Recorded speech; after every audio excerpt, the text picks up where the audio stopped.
Hello, I'm George from Kapichi. I'm Eddie. And this is Clunk and Amped. How do you describe yourselves to people who have never heard of Kapichi before? I struggle a lot with this question. Yeah, so hard to describe it. Heavy, political on the right side of things, slightly aggressive at times, and we try to be catchy amongst it all as well. We give it a try. Catchy, yeah, catchy, heavy, and yeah, fucking boom. Fucking boom, I love that. Fucking boom. Right.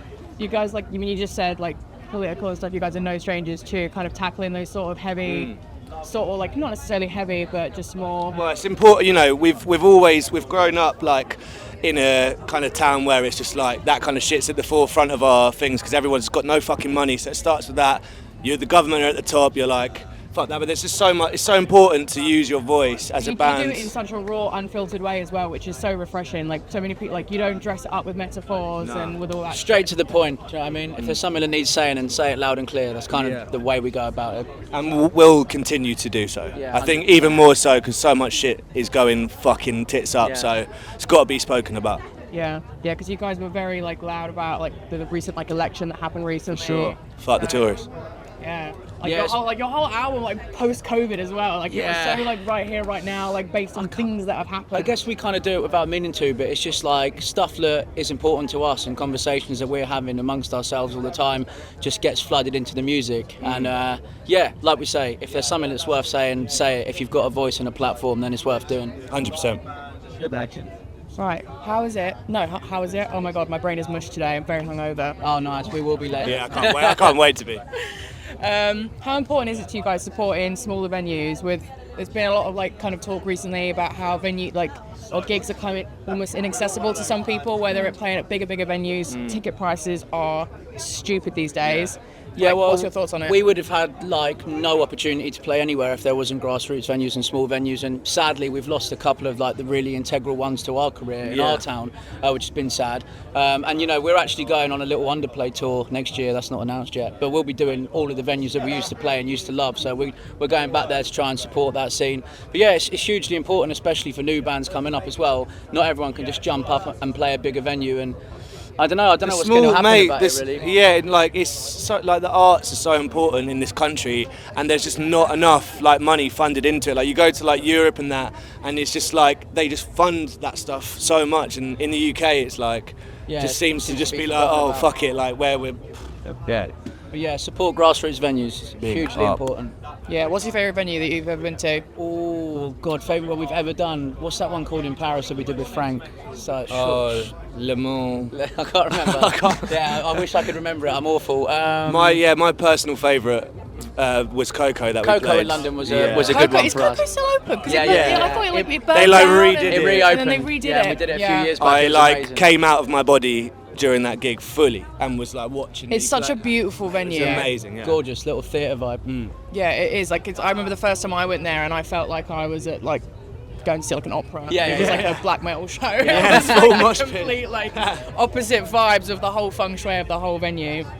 Kind of going back onto what we were talking about with like grassroots and stuff. Like, what's one thing you wish you saw more of in that kind of grassroots, but also like the punk scene? Like, what do you think there's not enough of? I think just more sweaty vibes. Do you know what I mean? I don't know. What would we want to see more of? I don't know. That's a hard question. Yeah, now. Bring the Tubman back, man. Yeah, bring back the tub. The Tubman. It was a venue that that was the one that we lost, right? A tiny little pub in Hastings. There was a skate park that they built in the living room upstairs. I just like the chaos of like those kind of places where just like anything goes and people. I think why we struggle to answer that question probably is there is actually a really good, strong, like small punk scene on the southeast where we are, especially in Brighton and Hastings. It's probably like Brighton is huge. The most dominant scene at the moment. So for us, where it is, it's actually kind of happening. So it's hard to see what we miss out. I don't know.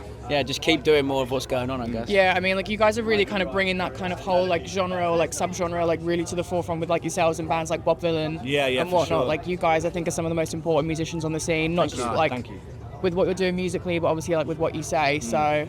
And I think there's been thumbs up really for me. Thank you very much. Thank you. There's definitely been like you can see a lot more bands getting into that kind of like thing of like singing about the stuff that we sing about, and like it's like good to see all these bands coming up who are just like having a voice and just spreading that message, you know what I mean? So yeah, keep doing that, everyone. Yeah, like you said earlier, it's all about using your platform. Yeah, and it's creating a space where like-minded people can get together and feel safe and talk about these things and create a movement, and that's it. Yeah, I can imagine, like, I've never seen you guys live before, but I can imagine your show later is going to be a very Are you going to come along? Oh, fuck yeah. Yeah, let's wicked. go. It's going to be a good Fucking one. sick. We're playing a particularly heavy set. Short and sweet, and all the fun. All the rages. Are you playing Festival Republic? Or? Yeah, Festival Republic. 7 Oh, o'clock. nice. 10 stage. Perfect. Yeah. We People love it. always go crazy. Yeah, Yeah, let's go.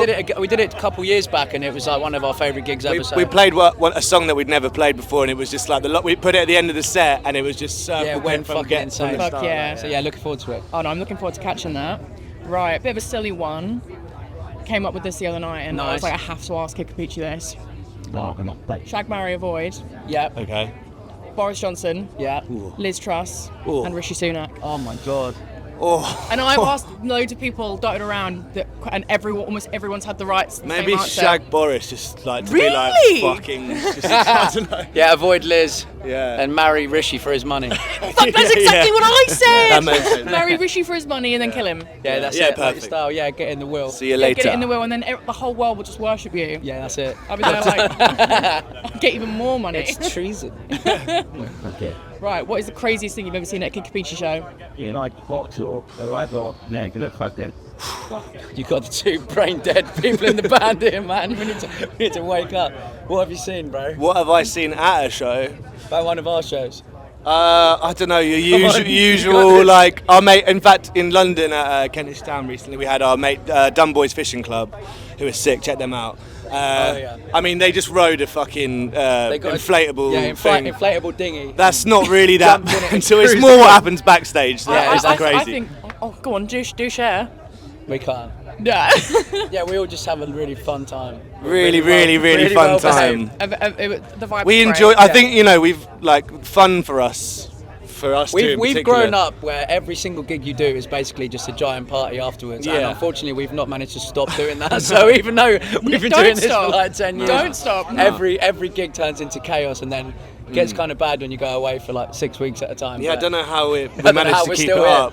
But yeah, only 2 gigs this weekend, so it's full send. full send tonight, yeah. Hangover doesn't start if you don't stop drinking. Doesn't No, exist. I had to. Me and Ben went out for a few drinks last night Just because to I get it felt like going. it wouldn't be right to turn up here without a A little bit little of a like hangover. pre-festival Yeah. weekend aperitif. It's gotta be kind of done. thing. Feeling a bit rough. So.